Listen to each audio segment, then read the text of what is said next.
Kami po'y nababahala talaga sa mga Yun ang malinaw, Partner Alvar.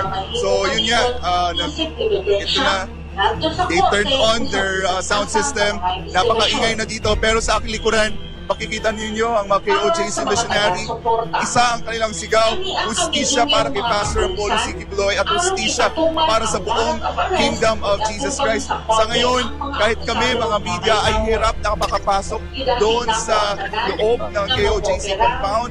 Yung mga KOJC missionary na nandito sa labas, hindi na pwedeng makapasok sa loob.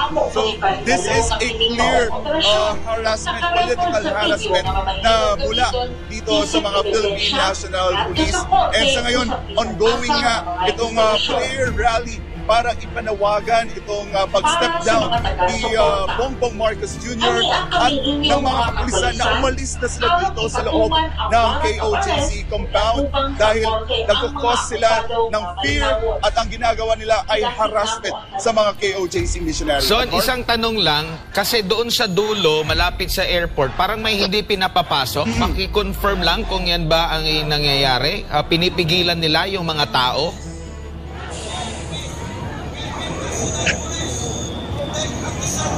Admar, sa ngayon kasi hindi ko alam kung ano ang sitwasyon ngayon doon sa harap ng compound natin sa isa pang isa pang gate.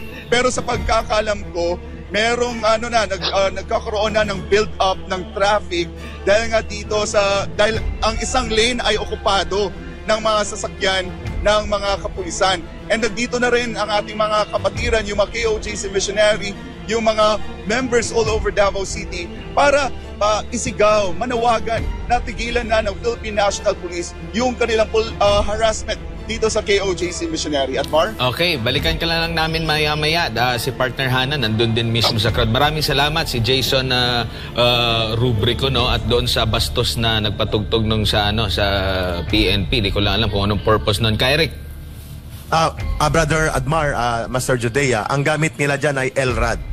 Illegal po yan. LRAD is long-range audio device. Ginagamit yan pangbasag ng eardrum at panabotahe sa mga demonstrasyon. So, hindi ka makakapagsalita dyan kasi hindi ka maririnig. No? You will drown out. Ngayon, nagmamarcha na ang mga tao. Nakikinig tayo, nakikita tayo, napapakinggan tayo, Brother Admar.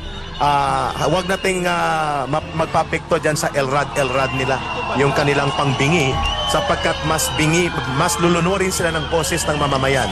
We are now calling again to the moral duty of every Filipino, lalo na po sa Davao. Mga barangay captains, mga city councilors nagsalita na, Mayor Basti Duterte, and of course, hindi natin mapipigilan na ipanawagan na ng taong bayan na pangunahanan ni Vice President Sara Duterte ang pagtitipon sa Davao. After all, she is the daughter of Davao. Anak siya ng Davao at kailangan siya ng taga Davao. Hindi na po ito pwede ang ginagawa ng PNP, pangbabastos, pananabutahi, pananakit. Ang mga pulis na ordinaryo po, iwan nyo na po si Marbil, si Abalos, si Marcos at pati si Torre.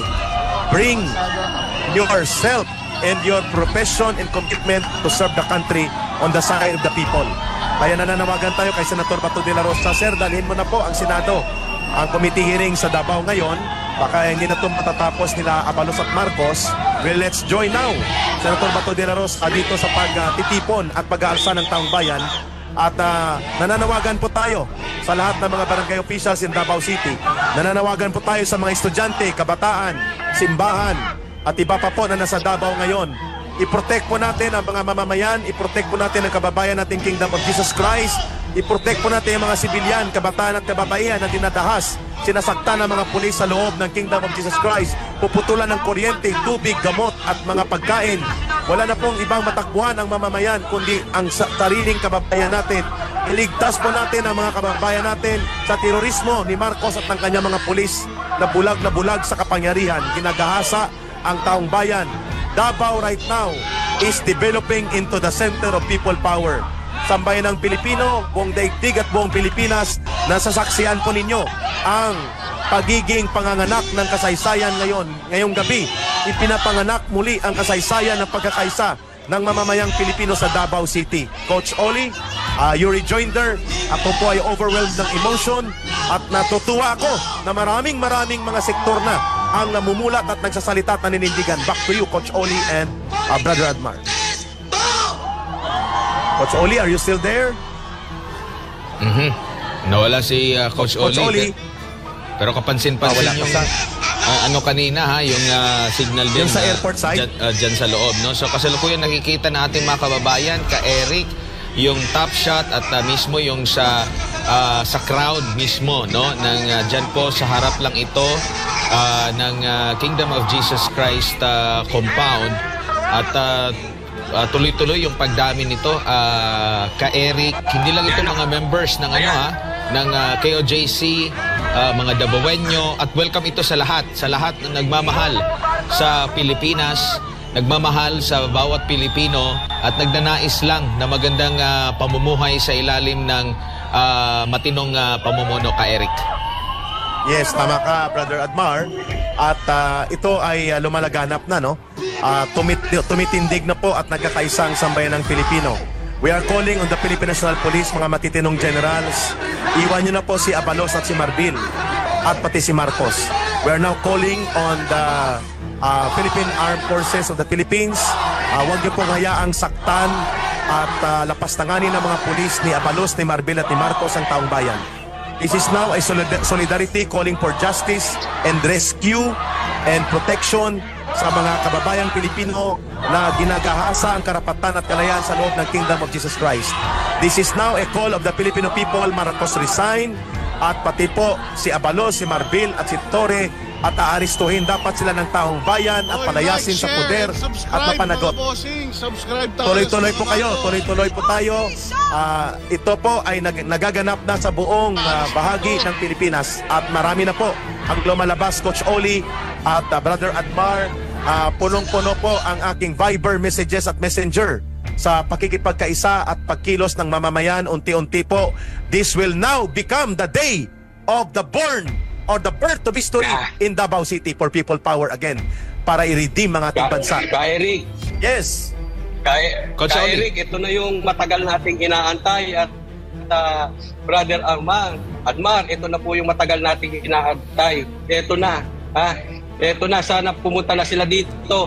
Pinapayuhan natin ng mga taga Davao na itong area na to ay wag na kayong dumaan dito kasi sinira na to para ito ay mistulang isa. Ito na po, dito na po tayo mag-people power. Nananawagan po tayo sa mga pulis dyan sa loob. Iwan nyo na si Torre dahil dadagsa na ang taong bayan. Mananagot kayo sa kaso. It's about time iwan nyo na dyan si Torre. Dadami pa yung tao na yan.